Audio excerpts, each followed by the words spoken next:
Hi, everyone. Today, our panelists are here, and I am too, to discuss what everybody loves, AI. Uh, so, guys, basically the question is, we can't wish AI away. So, what we want to know is it going to be a boon or is it going to be a bane? Any of you can start. So do you want to know the good news or the bad news? You can start with the good one. So the good news is, I think it's coming, but not anytime soon. Okay. It's going to be about 5, 7, 8 years before it becomes actually very relevant to how the industry functions. The bad news, it's coming. Yes. And I think what's going to happen is a lot of people are going to have to re-understand how they're going to take towards acting especially, and how they're going to take towards a lot of technical verticals that are there in film. So yeah, it's a good time, great time, but at the same time, it's a time to adapt because it is coming. Absolutely, yeah. Any of you ladies would like to add to Yeah, that? definitely. I think it's a blessing. So if you remember, when pager came and then the mobile came, right? Now we have all cell phones and they are getting tinier and tinier. And if you remember, go back and think of the boxes, the TV boxes, and now we have smart TVs. So it keeps changing. And when Google came, I remember there were a lot of panels and discussions that now there won't be any textbooks, right? There won't be any schools because Google answers everything. So I feel AI is good. It's definitely a blessing. But it depends how it's going to evolve in future. So we'll see. Yeah, so like everything else, of course, there's been a lot of debate from black and white to color. But for me, cutting it really quick to say that India being such a huge population, sectors like medical as well as schools, education are two sectors which can actually benefit because one, in India, medical is something which not everybody has access to. So if that can be used and it is already being implemented rather than a person going from various doctors, and AI is able to combine all that data and in a fraction of the price which would actually take, it would really help the health sector in India, and also education because our villages don't have teachers who are present at the time. So there's so much challenges there. So I think these two sectors can really benefit. What I read recently that leaders from the countries getting together and figuring out how do we stop AI accessing nuclear codes. So it's really a very, very thin line, and that can be taken care by implementing very strong laws when it comes to AI. But the bigger challenge will be that will every country comply to those laws, and how do we go about it? So I think the leaders across the world, they have their task cut out for them to figure this one out. Okay, now we have actors here on stage, Shalini, you too. So I basically want to know, do actors see AI as a threat? Will, IPR and copyright of actors, become a bigger issue? Because with the coming days, you can have somebody imitate you or you can have somebody impersonate you, either way. So I would love to know from you, Nikita, what are your thoughts on this? I was waiting for you to come to the film part of AI because that's what we're here to speak about. So I'll tell you there are two aspects to this. One is where we talk about how it can be misused. Where today I could do something and my face could be, there's a deep fake if you know about, I could be replaced with my own self. They would say, we don't need you anymore. We can just use your face and we can get the work done. So there is one aspect which is basically this. And then comes not just with actors, but with multiple other, sub-professions that are there in the industry, from singers to writers, who again can be replaced for their job because they can just get AI to do it. So these are the two worrisome factors which I see with AI. And I think there's a lot of evolution that we need to go through when it comes to how this needs to be tackled. We still don't have laws in place because it's not as widespread yet. We're still discovering, we're still finding our way out over there. So there needs to be some kind of law enforcement that comes in when it comes to the use of AI, what can be done, what can't be done, which I think will eventually happen. And then comes the part where you can just replace them and get the job done by just AI and not have writers. I mean, you come from the world of journalism, you know the importance of writers and what you bring to the table. And there's something very interesting. Recently, there was a strike in Hollywood that happened where all the writers went on strike. Yes. Yeah. And at that time, people actually said that we won't increase their pay. We'll just like start getting things done from AI. And a lot of people said, no, this can't happen. We should get back to work. Of course, there's some kind of insecurity. There was this one girl who held a protest board that said, you can get AI to do our job, but who is going to bring the emotional baggage to your stories? So, you know, when we actors, we writers, we musicians, all of us, when we come and we give it us, when we give whatever we do, at that time we are bringing all this with us. And that's something AI can't do. So when it comes to AI replacing the human in any form, I don't think that can happen. They're never going to be able to do what we do because we do this with our experience, we do this with our emotional intelligence, and that's not AI. So I guess somewhere you find the balance, you figure out how to fit AI with our lives, how to use it in the right way. You have laws in place that make you not misuse it, as you're rightly saying about the, somebody else doing your job. So all of this needs to be figured out with time. I would like to add to what Nikki said. I agree with a lot of what you said, Nikki, about the emotional quotient version. But the truth is that, you see, as we speak, there are movies that are actually speaking one language, and simultaneously, in context, with the same connotation, that actor's voice is now being AI'd into all languages, with the connotations, the feelings, the aesthetics, the culture, everything. So, I mean, we are heading into a place of that. Now, the other thing is that, you see, you're going to have to build a brand as an actor. You're going to have to build yourself to be a brand, because at some point in time, your brand is going to be on the virtual world, and you're going to be sleeping and doing movies without you really being on set.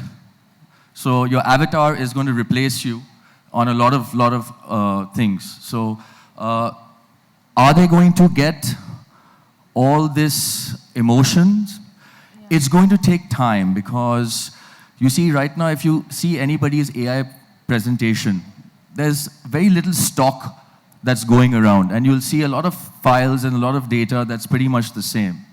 So we've built an entire ecosystem with Google and Meta and all of that.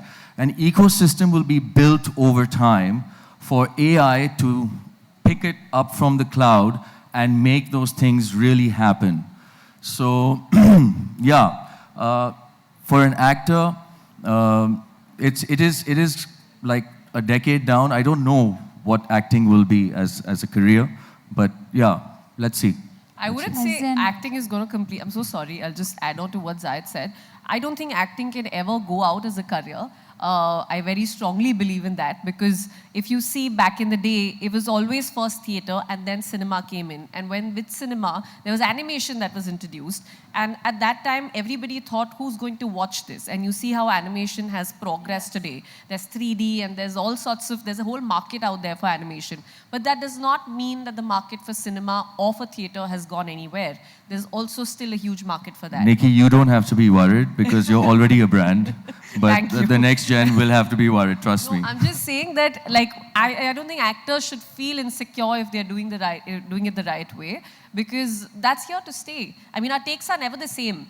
After every cut, when we repeat a take, we are doing it in a different way. We can never replicate our own takes. So that's always going to be the way. We are going to always bring that to the table, which AI can't.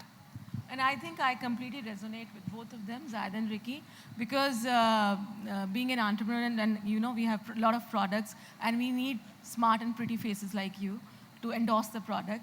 So I'll just give you an example. Like we have Baman Irani for one of our products. It's for nigricane acanthosis. It's a problem. You have dark elbows and patches.